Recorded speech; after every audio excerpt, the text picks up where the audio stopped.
Oh my god. Okay, so, hi there.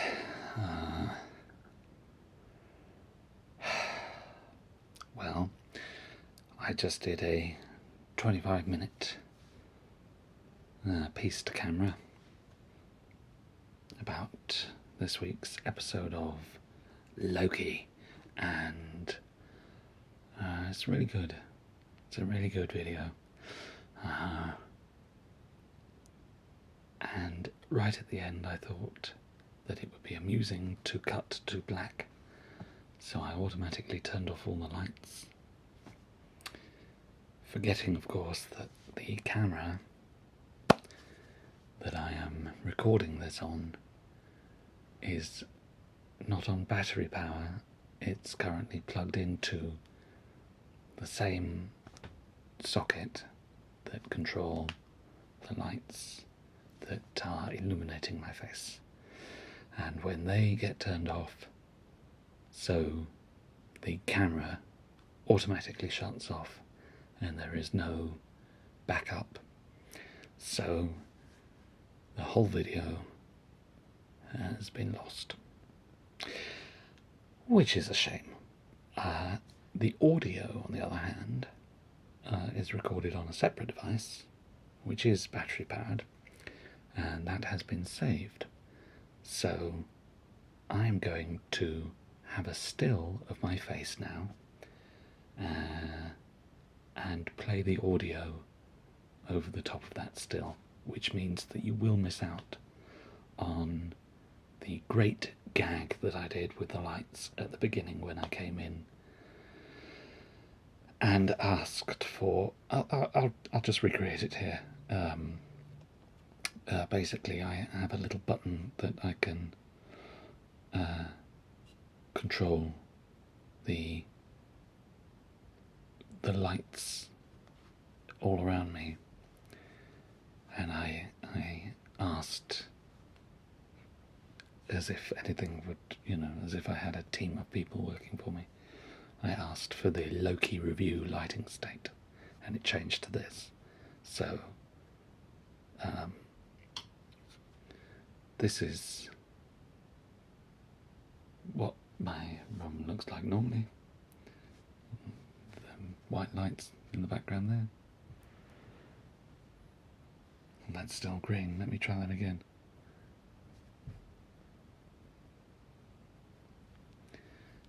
It's all gone Pete Tong. But then you see, if I say, can I have the Loki review lighting state, please? I push a little button and we go slowly into this green and gold sort of colour scheme here.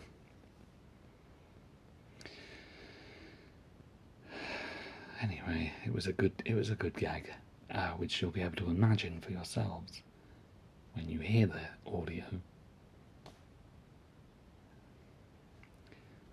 This hasn't gone quite as well as I'd hoped.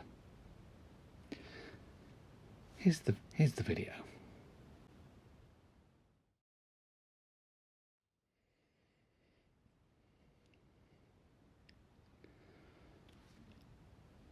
Can I have the Loki review lighting state, please?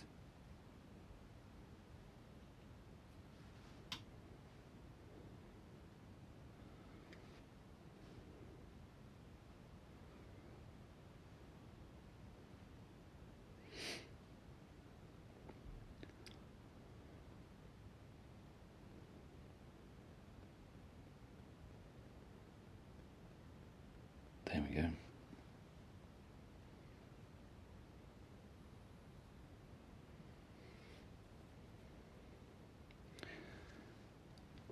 That's a bit better. Very nice.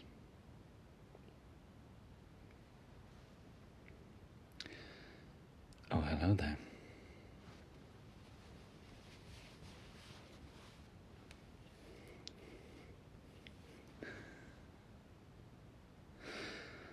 and welcome to the episode 2 spoiler review of Loki, the Disney Plus TV series, the third Marvel TV series to launch on Disney Plus, and it's fast becoming the best Doctor Who TV series that we've had in recent memory, as far as I'm concerned. It's got big Doctor Who energy. If the main character was the Master instead of Doctor Who, I'm saying Loki is the Master, and I guess that makes Owen Wilson Doctor Who, which is... I'd watch that. Well, I am watching that. Anyway, yes, welcome back to another one of these. The last one that I did last week, I put up a clickbaity title, and I thought the content would have good engagement, and it frankly just did not do the numbers, which, you know me, if I can't get the views or the subscribers, I just give up. So I thought that I would do the opposite of that and try to do the exact same thing again and see if it made any difference this week. We will see. I've just finished the episode, so it's still fresh in my mind. I've also just finished my lunch, so if I gurgle or my stomach rumbles slightly, it's just the perfectly natural process of human digestion, of the perfectly natural human foods of a cream cheese bagel,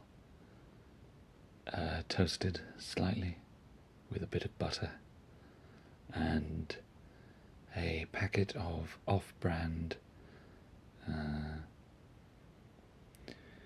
not even crisps really, or potato chips for our transatlantic fans out there. They're sort of knockoff Walker's Sensations. Oh no, that's not right. They're Sunbites, maybe? The brand of crisp. Maybe they're Walker's as well. They're sort of the chili flavoured, spicy chili. I don't know what they're called. They're sort of crisp things, I'm not entirely sure. And 2 Kit Kats, 2 mini Kit Kats, which of course makes up one normal 4-fingered Kit Kat, but which is what I wanted. But in order to get the full 4 fingers, I had to eat 2 packets of 2-fingered Kit Kats, and some lemon squash. That was my lunch. It was fine. It was okay. But yes, I've just eaten that, so already I don't know if you can hear my stomach making noises. I'm not going to apologise for that. It's just perfectly ordinary human behaviour, and nobody should feel ashamed of the revolting noises that their bodies make as they begin the digestion process. So then, Loki episode 2. I didn't make a note of the title, but I'm going to call this review episode Apocalypse Then. And it will be a total spoiler fest. So, spoiler alert. And let's just dive straight in with the spoilers there. The Marvel logo, after the cold open, something really weird happens with it. They hold on the logo for slightly too long of a time, which is a bizarre editing choice. I don't know why they've done that, but the classic Marvel logo that sort of swoops in from it, you start looking at, it used to be comic book panels, but it's now scenes from previous Marvel movies, sort of pans out and then sweeps up, and it reveals the Marvel Studios logo. And I think when Chadwick Boseman died last year, in tribute to him, they changed the colour from red to purple on the Disney Plus logo intro, as well as doing the thing they do, which is they did it for when Stan Lee died, and all the characters were just Stan Lee's cameos. For the Disney Plus version of Black Panther, they replaced all of the Marvel characters with just Black Panther. But I was more talking about the colour scheme of the background of the logo. They turned it purple, which incidentally they didn't send out an update to the Blu-ray discs that I had paid rather a lot of money for only a couple of months before. And all respect to the late Mr. Boseman, but are future editions of this Blu-ray release going to have this updated title sequence? Do I need to send back my expensive Blu-ray box set and get the updated one? Are they just going to send out a new disc to people who have bought the set as I have? Or is it going to be just one of those little online special things? I don't know. In any case, for this TV show, they've decided to make the Marvel logo green and gold, the Loki colours, of course, that he is most associated with, even though he was tending towards a sort of petrol blue or a kind of more blue teal colour in the film Thor Ragnarok. This series features a Loki that was not in that film, of course, so it's sort of a weird undoing of the character development they did with the other one, moving from his green and gold finery to more of a petrol blue, as I say, which was a shame. It was a nice combination of colours on him in the film Ragnarok, but the classic green and gold, that's fine. But yes, so as the Marvel theme music plays over the logo when it finally gets into place round about here, it just hangs there for a period of time. It stops. And I wonder if that's deliberate now on reflection, whether they're, the whole series is dealing with the nature of time. And this gives you a bit of time to reflect. At first it annoys you. This isn't going as planned. It doesn't just cut off where it usually cuts off. It just hangs there. Maybe it's a moment for you to have a quiet meditation on the nature of time and the fallacy of consistency. If anyone is a fan of the Kurzgesagt YouTube channel, I think they had a video yesterday about the fallacy of the consistency of time and how things, in their case, for their video, like an asteroid that destroyed most of life on Earth in an instant.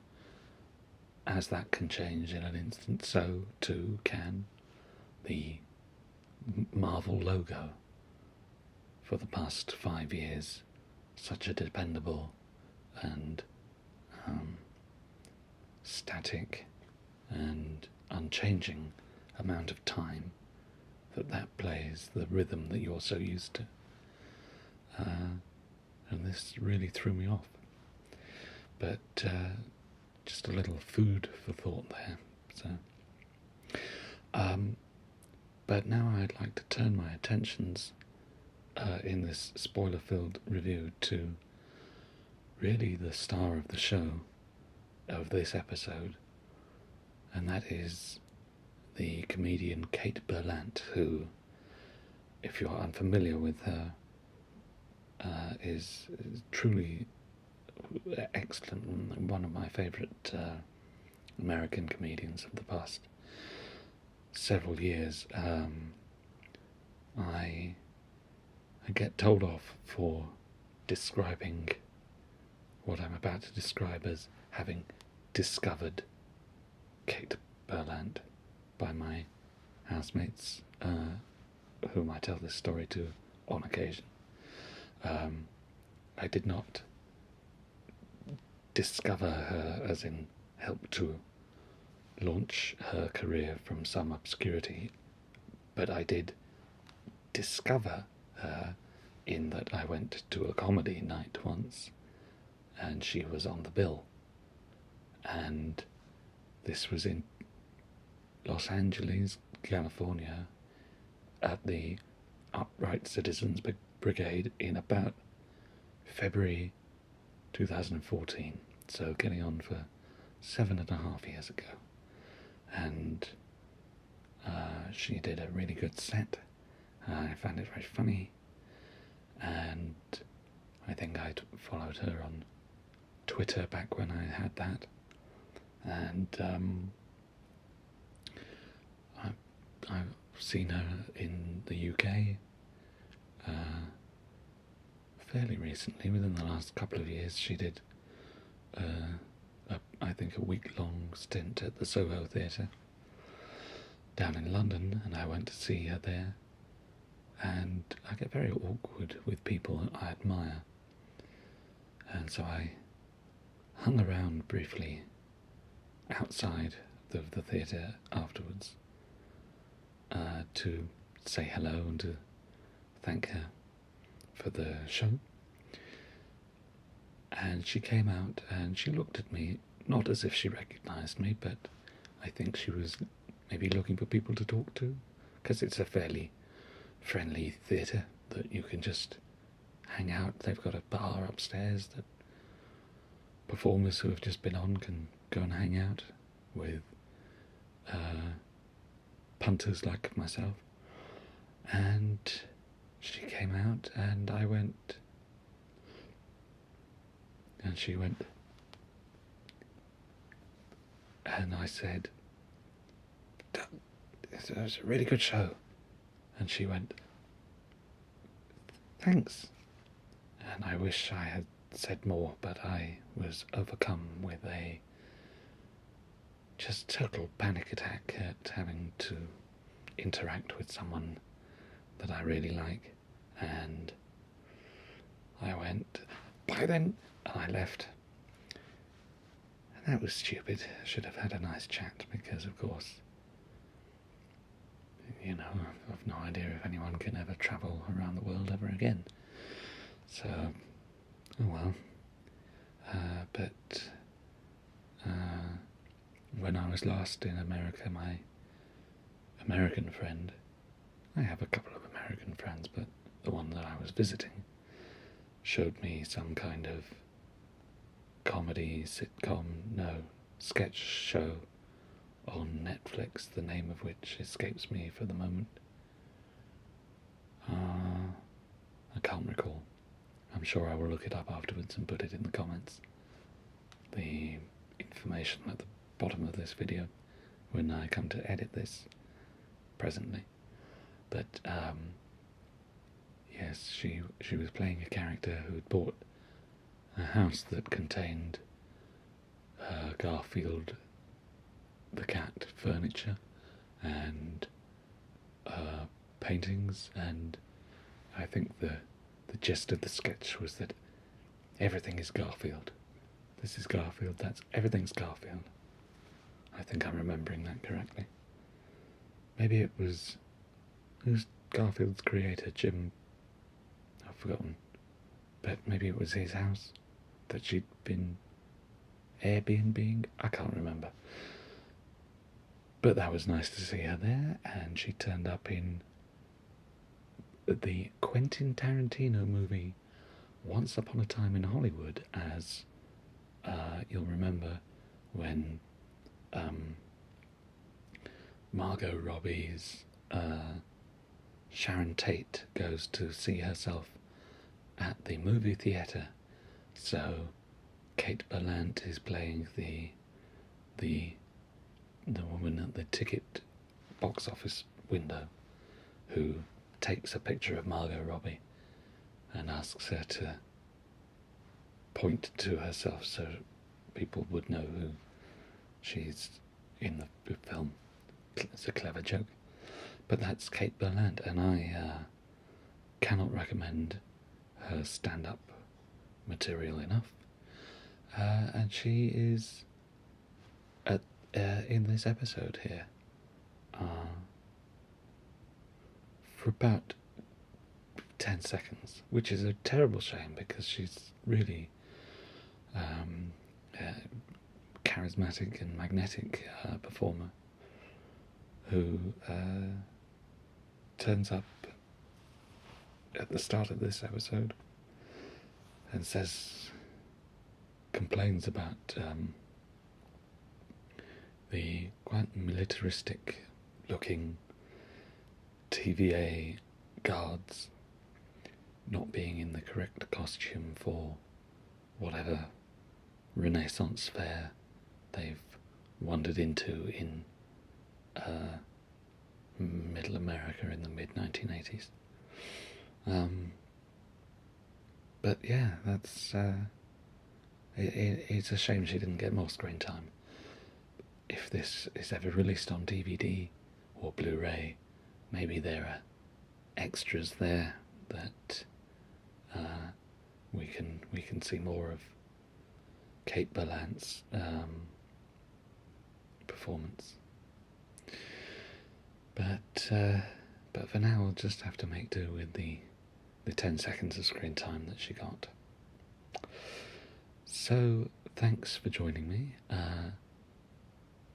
Same time next week for episode 3, I think, of Loki, starring the Master from Doctor Who as Tom Hiddleston, and Owen Wilson and his lovely moustache. He's very good in this, Owen Wilson. They've got a real chemistry. I was a bit sus at first. I thought Hiddleston's quite you know, he chews the scenery a lot as Loki, and he'll grab all the attention, but they're turning into quite the odd couple. So that's pleasant. Until next week, then. Bye.